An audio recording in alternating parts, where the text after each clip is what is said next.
న్యాయాధిపతులు గ్రంథం. యెహోషువ ఇశ్రాయేలు జనాంగాన్ని వాగ్దాన దేశానికి నడిపించిన తరువాత వారు ధర్మశాస్త్రాన్ని పాటిస్తూ తమ దేవుని నిబంధనకు కట్టుబడి ఉండాలని అతడు వారిని హెచ్చరించిన సంగతి గుర్తుంది కదూ. వారు ఆ విధంగా చేస్తే దేవుడు ఎలాంటివాడో ఇతర జాతుల ప్రజలకు చూపించగలుగుతారు. న్యాయాధిపతుల గ్రంథం యెహోషువ మరణంతో ప్రారంభమవుతుంది. నిజానికి ఇశ్రాయేలీయుల సంపూర్ణమైన పతనాన్ని ఇది వివరించింది. ఆ కాలంలో ఇశ్రాయేలీయుల నాయకుల వ్యవహార శైలిని బట్టి ఈ గ్రంథానికి ఈ పేరు వచ్చింది. వారికి రాజులు రాకముందు ఈ గోత్రాల ప్రజల్ని ఈ న్యాయాధిపతులు అనేవారు నడిపించారు. అలాగని ఒక కోర్టు గదిని ఊహించుకోవద్దు. వారంతా ప్రాంతీయంగా ఉన్న రాజకీయ సైనిక నాయకులు, అంటే ఒక గోత్ర నాయకుడన్నమాట. మనం ముందుగా తెలుసుకోవాల్సింది ఏమిటంటే, న్యాయాధిపతుల గ్రంథం విపరీతమైన హింసతో నిండి ఉంది.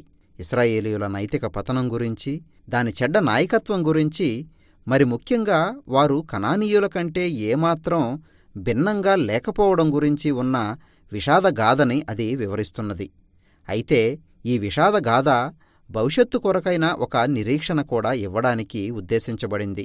ఈ గ్రంథం రూపొందించిన విధానం చూస్తే అది మీకు అర్థమవుతుంది.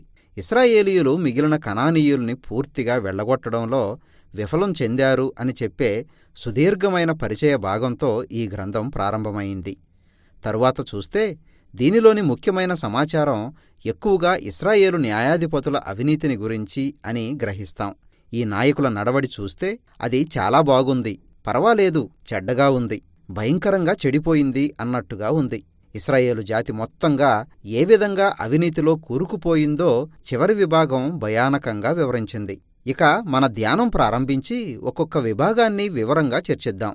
ఇశ్రాయేలు గోత్రాలు అన్నీ వాగ్దాన దేశంలో వారి వారి ప్రాంతాల్లో నివసిస్తున్నట్టు ప్రారంభ విభాగంలో చూస్తాం. యెహోషువ కొన్ని కీలకమైన కానాను పట్టణాలని ఓడించి స్వాధీనం చేసుకున్నాడు గాని ఇంకా మరికొన్ని ప్రాంతాలు వారి స్వాధీనంలో లేవు. ఆ ప్రాంతాల్లో చాలామంది కనానీయులు ఇంకా నివసిస్తున్నారు. ఇశ్రాయేలీయులు ఇంకా అక్కడ్నుండి తోలివేయకుండా ఉన్న కానాను జాతుల ప్రజల వివరాలు మొదటి అధ్యాయంలో ఒక జాబితాగా ఇవ్వబడింది. అసలు కానానీయుల్ని పూర్తిగా వెళ్ళగొట్టాలి అనడానికి కారణం వాళ్ల నైతిక భ్రష్టత్వాన్ని, పసిపిల్లల్ని దేవతలకి బలిగా అర్పించే వారి పూజా విధానాలను తప్పించడానికే అన్న సత్యాన్ని మనం గుర్తుంచుకోవాలి. ఇశ్రాయేలీయులు ఒక పరిశుద్ధమైన జనాంగంగా ఉండాలని దేవుడు పిలిచాడు. అయితే అది జరగడం లేదు.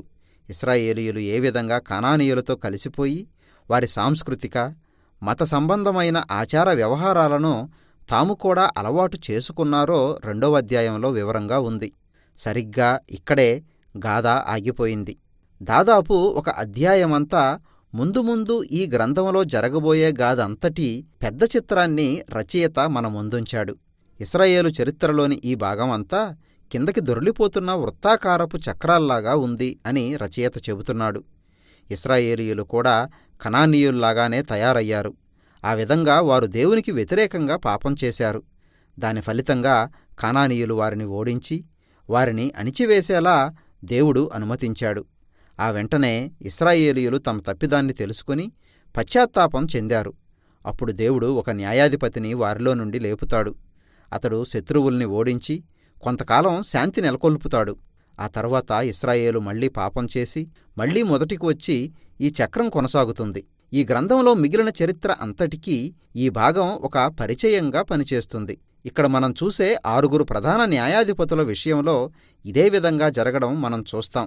మొదటి 3 న్యాయాధిపతులైన ఒత్నీయేలు, ఏహోదు, దెబోరాల చరిత్రలు గొప్ప వీరత్వంతో కూడిన పోరాటాలు. అంతేగాక అవి చాలా రక్తపాతంతో కూడి ఉన్నాయి. న్యాయాధిపతిగాని అతనికి సహాయకులైన వారుగాని తమ శత్రువుల్ని జయించి ఇశ్రాయేలీయుల్ని విడిపించారు. తరువాతి 3 న్యాయాధిపతుల వృత్తాంతాలు చాలా దీర్ఘంగా ఉంటాయి. అవన్నీ అంతకంతకు మరింత క్షీణించిపోతున్న ఆ న్యాయాధిపతుల చెడు లక్షణాలపై దృష్టి నిలిపాయి. గిద్యోను బాగానే ప్రారంభించాడు. అతడు ఎంతో పిరికివాడు.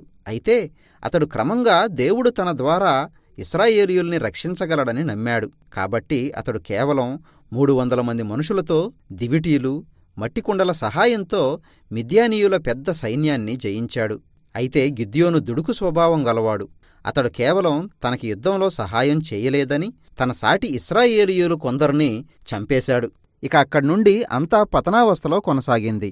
అతడు తాను యుద్ధంలో పట్టుకున్న బంగారంతో ఒక విగ్రహాన్ని చేశాడు.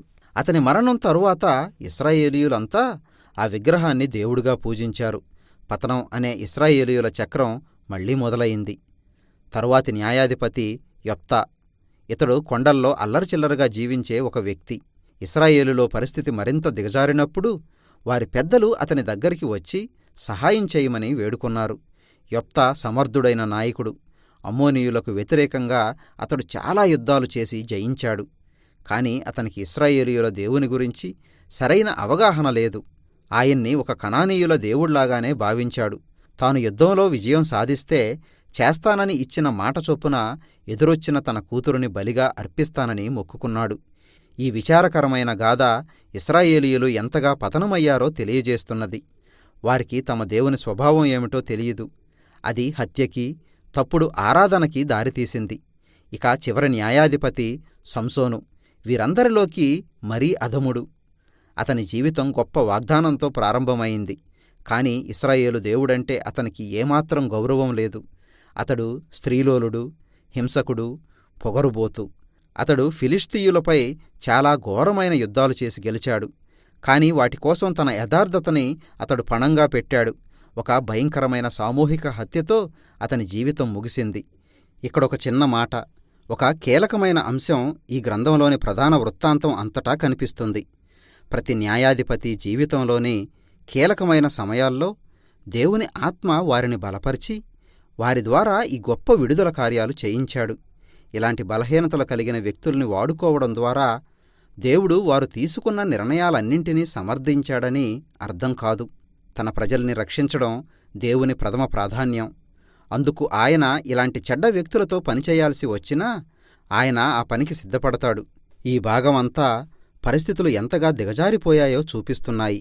ఇక ఇశ్రాయేలీయులు ఎవరో, కనానీయులు ఎవరో వేరుచేసి చెప్పడం కష్టమైపోయింది. ఇది వారి నాయకుల విషయం. ఇక చివరి భాగంలో ఇశ్రాయేలీయులు పూర్తిగా పాతాళానికి దిగజారిపోయినట్టు కనిపిస్తారు. ఇక్కడ విషాదకరమైన 2 వృత్తాంతాలున్నాయి. వాటిని చదివితే మన హృదయాలు కుంగిపోతాయి.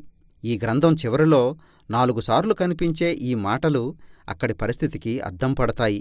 ఆ దినములలో ఇశ్రాయేలుకు రాజులేడు. ప్రతి ఒక్కరూ తమ తమ ఇష్టానుసారముగా ప్రవర్తించుచూ వచ్చిరి.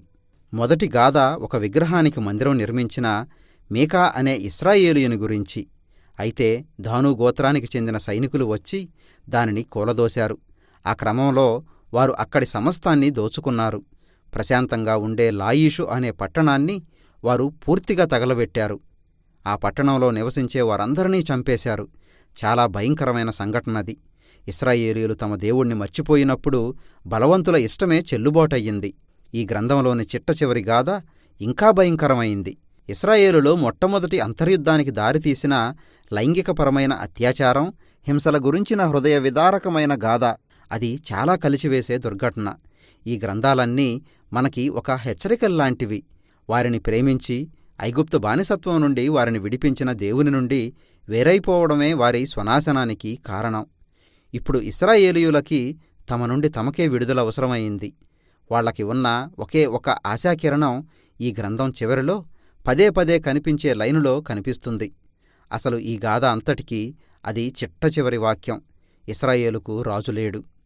ఈ మాటలు దావీదు రాజు కుటుంబ మూలాలను గురించి చెప్పిన రూతు గ్రంథం, ఇశ్రాయేలులో రాజరికం ప్రారంభం గురించి రాసి ఉన్న 1వ సమూయేలు గ్రంథాల నేపథ్యాన్ని వెల్లడి చేస్తున్నాయి. దానికంటే న్యాయాధిపతుల గ్రంథం ఒక విషాద కావ్యం.